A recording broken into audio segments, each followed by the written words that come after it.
friends, welcome to the YouTube channel Shweta online classes. Friends, इस video में आज हम टीचिंग एप्टीट्यूड के सेट 7 वीडियो डिस्कस करेंगे। इस वीडियो में आज हम 25 most important objective questions discuss करेंगे, जो क्वेश्चंस बीएड एंट्रेंस एग्जाम के लिए काफ़ी हेल्पफुल होगा। तो फ्रेंड्स, ये हमारा नया चैनल है। इससे पहले हम हमारे पुराने चैनल श्वेता क्लासेस में सेट 1 से सेट 6 तक वीडियो प्रोवाइड करा चुके हैं, लेकिन उस चैनल में अभी एक प्रॉब्लम आई हुई है, इसलिए हमने एक नया चैनल क्रिएट किया और इस चैनल का नाम है श्वेता ऑनलाइन क्लासेस। तो फ्रेंड्स, इस चैनल को आप अभी सब्सक्राइब कर लीजिए, साथ ही साथ नोटिफिकेशन बेल को भी प्रेस कर लीजिए, ताकि आपको बीएड से रिलेटेड इसी तरह का हेल्पफुल वीडियोज मिलती रहे। तो चलिए वीडियो शुरू करते हैं। तो हमारा फर्स्ट क्वेश्चन है, शिक्षक एवं विद्यार्थी के मध्य संबंध होना चाहिए। ऑप्शन ए स्नेह का, ऑप्शन बी विश्वास का, ऑप्शन सी सम्मान का और ऑप्शन डी है ये सभी। तो फ्रेंड्स, ये क्वेश्चन काफी इंपॉर्टेंट है, क्योंकि पिछले साल ये बीएड एंट्रेंस एग्जाम में पूछा गया था। तो अधिगम प्रक्रिया को निरंतर एवं सुचारू रूप से चलाने के लिए शिक्षक छात्र का संबंध बहुत ही महत्वपूर्ण होता है। इस संबंध में सम्मान, विश्वास, स्नेह जैसे सकारात्मक मूल्यों का होना अति आवश्यक है। इसलिए इस क्वेश्चन का राइट आंसर होगा ऑप्शन डी, ये सभी। अब नेक्स्ट क्वेश्चन, विकास की किस अवस्था में बुद्धि का अधिकतम विकास होता है? ऑप्शन ए बाल्यावस्था, ऑप्शन बी शिशुअवस्था, ऑप्शन सी किशोरावस्था और ऑप्शन डी है प्रौढ़ावस्था। तो बुद्धि का अधिकतम विकास बाल्यावस्था में होता है, इसलिए इस क्वेश्चन का राइट आंसर होगा ऑप्शन ए। अब नेक्स्ट क्वेश्चन, सीएबी का पूरा नाम है। Option A central advisory board, option B central advance board, option C central advice board और ऑप्शन डी है उपर्युक्त में से कोई नहीं। तो फ्रेंड्स, ये क्वेश्चन भी काफी इंपॉर्टेंट है, क्योंकि ये भी पिछले साल बीएड एंट्रेंस एग्जाम में पूछा गया था। तो सीएबी का पूरा नाम है सेंट्रल एडवाइजरी बोर्ड, यानी केंद्रीय शिक्षा सलाहकार परिषद। इसलिए इस क्वेश्चन का राइट आंसर होगा ऑप्शन ए। अब नेक्स्ट क्वेश्चन, ध्यान को केंद्रित करने की आंतरिक दशा है। ऑप्शन ए अवधि, ऑप्शन बी नवीनता, ऑप्शन सी रुचि और ऑप्शन डी है आकार। तो ध्यान केंद्रित करने की आंतरिक दशा रुचि होती है, इसलिए इस क्वेश्चन का राइट आंसर होगा ऑप्शन सी। अब नेक्स्ट क्वेश्चन, आवश्यकता का पदानुक्रम सिद्धांत किसके द्वारा प्रतिपादित किया गया था? Option A Watson, option B Maslow, option C Kohler और ऑप्शन डी है पावलोव। तो वर्ष 1954 में अब्राहम मैस्लो ने आवश्यकता के पदानुक्रम सिद्धांत का प्रतिपादन किया था। इसे अभिप्रेरणा के मांग के सिद्धांत के नाम से भी जाना जाता है, इसलिए इस क्वेश्चन का राइट आंसर होगा ऑप्शन बी। अब नेक्स्ट क्वेश्चन, मधु गणित में कमजोर है। एक अच्छे अध्यापक की दृष्टि में उसके गणित में कमजोर होने का क्या कारण हो सकता है?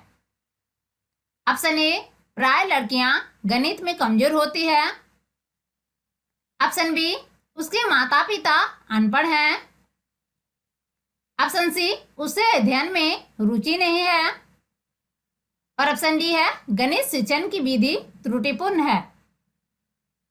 तो विद्यार्थी का किसी विषय में कमजोर होना यह दर्शाता है कि विद्यार्थी को दिया गया ज्ञान त्रुटिपूर्ण है या अधिगम प्रक्रिया त्रुटिपूर्ण है।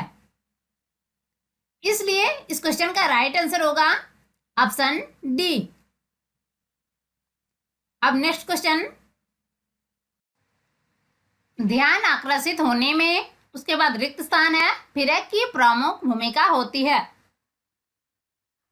तो ऑप्शन ए है उद्दीपन की तीव्रता, ऑप्शन बी उद्दीपन की उपादेयता, ऑप्शन सी उद्दीपन की विश्वसनीयता और ऑप्शन डी है उद्दीपन की सक्रियता। तो उद्दीपन की तीव्रता ध्यान आकर्षित करने में महत्वपूर्ण भूमिका निभाती है, क्योंकि उद्दीपन की तीव्रता जितनी ज्यादा होगी व्यक्ति न चाहते हुए भी उसकी तरफ आकर्षित हो जाता है। इसलिए इस क्वेश्चन का राइट आंसर होगा ऑप्शन ए। अब नेक्स्ट क्वेश्चन,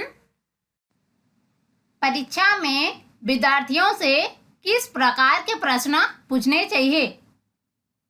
ऑप्शन ए स्मृति एवं समझ आधारित, ऑप्शन बी वस्तुनिष्ठ एवं विषयगत, ऑप्शन सी समझ एवं अनुप्रयोग आधारित और ऑप्शन डी है केवल वस्तुनिष्ठ। तो परीक्षा में विद्यार्थियों से समझ एवं अनुप्रयोग आधारित प्रश्न पूछने चाहिए। इससे बालकों की मानसिक स्तर पर पता लगाना आसान होता है। इसलिए इस क्वेश्चन का राइट आंसर होगा ऑप्शन सी। अब नेक्स्ट क्वेश्चन, शिक्षार्थी फैशन शो को देखकर मॉडल्स का अनुकरण करने की कोशिश करते हैं। इस प्रकार के अनुकरण को उसके बाद रिक्त स्थान है, फिर कहा जा सकता है। तो इस रिक्त स्थान में हमें सही शब्द भरना है। तो सबसे पहले हम इसका ऑप्शन देख लेते हैं। तो ऑप्शन ए है सामान्यीकरण, ऑप्शन बी प्राथमिक अनुकरण, ऑप्शन सी गौण अनुकरण और ऑप्शन डी है सामाजिक अधिगम। तो शिक्षार्थी फैशन शो को देखकर मॉडल्स का अनुकरण करने की कोशिश करते हैं। इस प्रकार के अनुकरण को सामाजिक अधिगम कहा जा सकता है। सामाजिक अधिगम के अनुसार बालक जन्म से ही अपने आसपास के लोगों के व्यवहारों का अवलोकन करता है और उनका अनुकरण अपने व्यवहार में करने लगता है। इसलिए इस क्वेश्चन का राइट आंसर होगा ऑप्शन डी। अब नेक्स्ट क्वेश्चन, आकलन प्रक्रिया के दौरान देविका की उत्तेजना ऊर्जापूर्ण होती है, जबकि राजेश की उत्तेजना अनुत्साही। उन दोनों के भावात्मक अनुभवों का अंतर किससे संबद्ध है? ऑप्शन ए समयांतराल, ऑप्शन बी भावनाओं की पराकाष्ठा, ऑप्शन सी अनुकरण का स्तर और ऑप्शन डी है विचारों का घनत्व। तो फ्रेंड्स, ये क्वेश्चन हम यहाँ पर थोड़ा सा समझते हैं। तो देविका और राजेश दोनों के भावात्मक मानसिक स्तर अलग अलग है। दोनों के मूल्यांकन के दौरान विभिन्न प्रकार के तत्व विभिन्न विद्यार्थियों के संदर्भ में दृष्टिगत होते हैं। एक आकलन करते समय कुछ तत्वों का सामना करते हुए उत्तेजनापूर्ण ऊर्जा का प्रगतिकरण करता है, जबकि दूसरा अनुत्साही उत्तेजना का प्रगतिकरण करता है। वस्तुतः दोनों के भावात्मक अनुभवों के अनुकूलन का स्तर भिन्न है, जिसकी वजह से यह स्थिति पैदा हुई है। इसलिए इस क्वेश्चन का राइट आंसर होगा ऑप्शन सी। अब नेक्स्ट क्वेश्चन, एक बच्चा जो उसके बाद रिक्त स्थान है फिर से ग्रस्त है, वह स और वाज न्यूक्लियर और अनक्लियर में अंतर नहीं कर सकता। तो रिक्त स्थान में हमें सही शब्द भरना है। तो सबसे पहले हम इसका ऑप्शंस देख लेते हैं। तो ऑप्शन ए है शब्द जमलिंग विकार, ऑप्शन बी डिसलैक्सीमिया, ऑप्शन सी डिसलैक्सिया और ऑप्शन डी है डिसमोर्फिमिया। तो अक्षरों के हेरफेर से शब्दों को न पहचान पाना एक प्रकार का विकार है जिसे डिसलैक्सिया कहा जाता है। इसलिए इस क्वेश्चन का राइट आंसर होगा ऑप्शन सी। अब नेक्स्ट क्वेश्चन, ग्रेड अंकों से कैसे अलग है? यह प्रश्न निम्न में से किस प्रकार के प्रश्नों से संबंध रखता है? ऑप्शन ए विश्लेषणात्मक, ऑप्शन बी मुक्तांत, ऑप्शन सी समस्या समाधान और ऑप्शन डी है अपसारी। तो ग्रेडिंग प्रणाली के तहत शिक्षा में सतत एवं समग्र मूल्यांकन की व्यवस्था की गई है। यह एक विश्लेषणात्मक प्रणाली है। यह बच्चे की कक्षा में स्थिति को प्रदर्शित करता है। इसलिए यह प्रश्न विश्लेषणात्मक प्रश्नों से संबंध रखता है। इसलिए इस क्वेश्चन का राइट आंसर होगा ऑप्शन ए। अब नेक्स्ट क्वेश्चन, विकास की गति एक व्यक्ति से दूसरे व्यक्ति में भिन्न होती है, किंतु यह एक उसके बाद रिक्त स्थान है, फिर नमूने को अनुगमन करती है। तो इस रिक्त स्थान में हमें सही शब्द भरना है। तो सबसे पहले हम इसका ऑप्शंस देख लेते हैं। तो ऑप्शन ए है एड़ी से चोटी, ऑप्शन बी अव्यवस्थित, ऑप्शन सी अप्रत्याशित और ऑप्शन डी है क्रमबद्ध और व्यवस्थित। तो विकास की गति एक व्यक्ति से दूसरे में भिन्न होती है, किंतु यह एक क्रमबद्ध और व्यवस्थित नमूने का अनुगमन करती है। इसलिए इस क्वेश्चन का राइट आंसर होगा ऑप्शन डी। अब नेक्स्ट क्वेश्चन, जब छात्र शिक्षक की भाषा का अनुकरण करे तो उसे कहते हैं। ऑप्शन ए प्रयत्न का सिद्धांत, ऑप्शन बी अनुकरण का सिद्धांत, ऑप्शन सी क्रियाशीलता का सिद्धांत और ऑप्शन डी है अभ्यास का सिद्धांत। तो छात्र सदैव शिक्षक की भाषा का अनुकरण करते हुए बोलने का प्रयास करते हैं। शिक्षक के जैसा ही उच्चारण करने का प्रयास करते हैं, जिसे अनुकरण का सिद्धांत कहते हैं। इसलिए इस क्वेश्चन का राइट आंसर होगा ऑप्शन बी। अब नेक्स्ट क्वेश्चन, हावर्ड गार्डनर का बुद्धि का सिद्धांत, उसके बाद रिक्त स्थान है, फिर पर बल देता है। तो इस रिक्त स्थान में हमें सही सेंटेंस भरना है। तो सबसे पहले हम इसका ऑप्शंस देख लेते हैं। तो ऑप्शन ए है शिक्षार्थियों में अनुबंधित कौशलों, ऑप्शन बी सामान्य बुद्धि, ऑप्शन सी विद्यालय में आवश्यक समान योग्यताओं और ऑप्शन डी है प्रत्येक व्यक्ति की विलक्षण योग्यताओं। तो हावर्ड गार्डनर का बुद्धि का सिद्धांत प्रत्येक व्यक्ति की विलक्षण योग्यताओं पर बल देता है। इसलिए इस क्वेश्चन का राइट आंसर होगा ऑप्शन डी। अब नेक्स्ट क्वेश्चन, इस क्वेश्चन में सबसे पहले रिक्त स्थान दिया हुआ है, फिर के विचार से बच्चे सक्रिय ज्ञान निर्माता तथा नन्हे वैज्ञानिक है जो संसार के बारे में अपने सिद्धांतों की रचना करते हैं। तो इस रिक्त स्थान में हमें सही शब्द भरना है। तो सबसे पहले हम इसका ऑप्शंस देख लेते हैं। तो ऑप्शन ए है Skinner, option B Pavlov, option C Jung और ऑप्शन डी है पियाजे। तो पियाजे के विचार से बच्चे सक्रिय ज्ञान निर्माता तथा नन्हे वैज्ञानिक है जो संसार के बारे में अपने सिद्धांतों की रचना करते हैं। इसलिए इस क्वेश्चन का राइट आंसर होगा ऑप्शन डी। अब नेक्स्ट क्वेश्चन, अधिगम क्षमता निम्नलिखित में से किससे प्रभावित नहीं होती? ऑप्शन ए आनुवंशिकता, ऑप्शन बी वातावरण, ऑप्शन सी प्रशिक्षण और ऑप्शन डी है राष्ट्रीयता।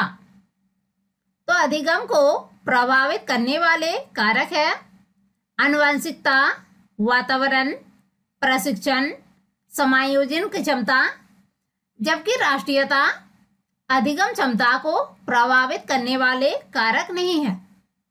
इसलिए इस क्वेश्चन का राइट आंसर होगा ऑप्शन डी।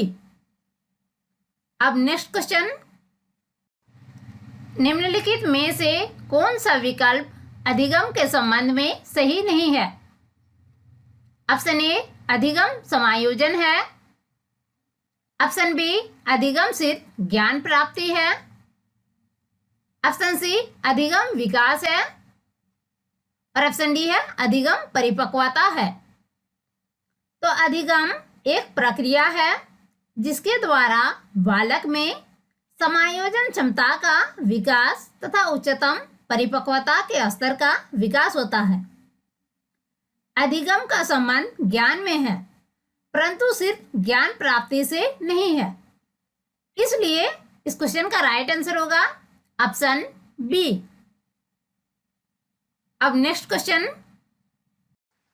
शिक्षा बच्चों की सहायक होती है उनके शारीरिक विकास में, केवल मानसिक विकास में, सर्वांगीण विकास में या केवल चरित्र विकास में? तो शिक्षा का मुख्य उद्देश्य बच्चों के सर्वांगीण विकास करना होता है ताकि परिस्थितियों के साथ खुद का समायोजन स्थापित कर अपने बुद्धि का अधिकतम विकास कर सके। इसलिए इस क्वेश्चन का राइट आंसर होगा ऑप्शन सी। अब नेक्स्ट क्वेश्चन, निम्नलिखित में से किस एक से शिशु के अधिगम को सहायता नहीं मिलती? ऑप्शन ए अनुकरण, ऑप्शन बी अभिप्रेरणा, ऑप्शन सी स्कूल का अवस्था और ऑप्शन डी है पुरस्कार। तो स्कूल का अवस्था से शिशु के अधिगम में सहायता नहीं मिलती। इसलिए इस क्वेश्चन का राइट आंसर होगा ऑप्शन सी। अब नेक्स्ट क्वेश्चन, व्यवहारिक क्षमताओं में वह सापेक्ष अस्थायी परिवर्तन जो कि प्रचलित अभ्यास का परिणाम होता है उसे क्या कहते हैं? ऑप्शन ए अधिगम, ऑप्शन बी अभिप्रेरणा, ऑप्शन सी अभिवृत्ति और ऑप्शन डी है अभिक्षमता। तो सीखना या अधिगम एक ऐसी प्रक्रिया है जिसके द्वारा अनुभूति या अभ्यास के फलस्वरूप व्यवहार में अपेक्षाकृत अस्थायी परिवर्तन होता है। अतः व्यवहारिक क्षमताओं में वह सापेक्ष अस्थायी परिवर्तन जो कि प्रचलित अभ्यास का परिणाम होता है उसे अधिगम कहते हैं। इसलिए इस क्वेश्चन का राइट आंसर होगा ऑप्शन ए। अब नेक्स्ट क्वेश्चन, प्राय शिक्षार्थियों की त्रुटियां, उसके बाद रिक्त स्थान है, फिर की ओर संकेत करती है। तो इस रिक्त स्थान में हमें सही सेंटेंस भरना है। सबसे पहले हम इसका ऑप्शंस देख लेते हैं। तो ऑप्शन ए है शिक्षार्थियों का सामाजिक आर्थिक स्तर, ऑप्शन बी ये कैसे सीखते हैं, ऑप्शन सी यांत्रिक अभ्यास की आवश्यकता और ऑप्शन डी है सीखने की अनुपस्थिति। तो प्राय शिक्षार्थियों की त्रुटियां यांत्रिक अभ्यास की आवश्यकता की ओर संकेत करती है। इसलिए इस क्वेश्चन का राइट आंसर होगा ऑप्शन सी। अब नेक्स्ट क्वेश्चन, एक शिक्षक विद्यार्थियों को अनुप्रेरित कर सकता है पुरस्कार देकर, सही मार्गदर्शन कराकर, उदाहरण देकर या कक्षा में भाषण देकर। तो एक शिक्षक विद्यार्थियों को सही मार्गदर्शन के द्वारा अनुप्रेरित कर सकते हैं। इसलिए इस क्वेश्चन का राइट आंसर होगा ऑप्शन बी।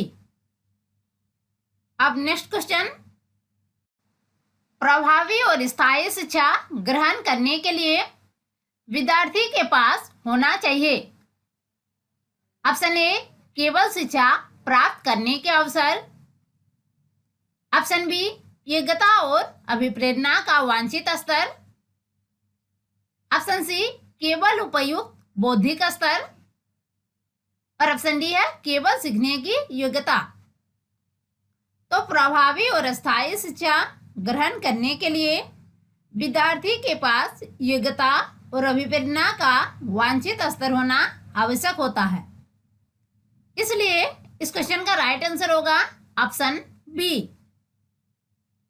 अब नेक्स्ट क्वेश्चन, निचली कक्षाओं में पढ़ाते समय एक शिक्षक को प्राथमिकता देनी चाहिए। ऑप्शन ए, व्याख्यान विधि को। ऑप्शन बी, दत्त कार्य को। ऑप्शन सी, कहानी कथन को। और ऑप्शन डी है समूह चर्चा को। तो निचली कक्षाओं में पढ़ाते समय शिक्षक को कहानी कथन शिक्षण विधि को प्राथमिकता देनी चाहिए। इसलिए इस क्वेश्चन का राइट आंसर होगा option C. Friends, I hope ये वीडियो आपके लिए काफी हेल्पफुल रहा होगा। तो इसी तरह के हेल्पफुल वीडियोज पाने के लिए इस वीडियो को लाइक कीजिए, चैनल को सब्सक्राइब कीजिए, साथ ही साथ इसे अपने दोस्तों के साथ अधिक से अधिक शेयर कीजिए ताकि आपके दोस्तों को भी इस वीडियो का बेनिफिट मिल सके।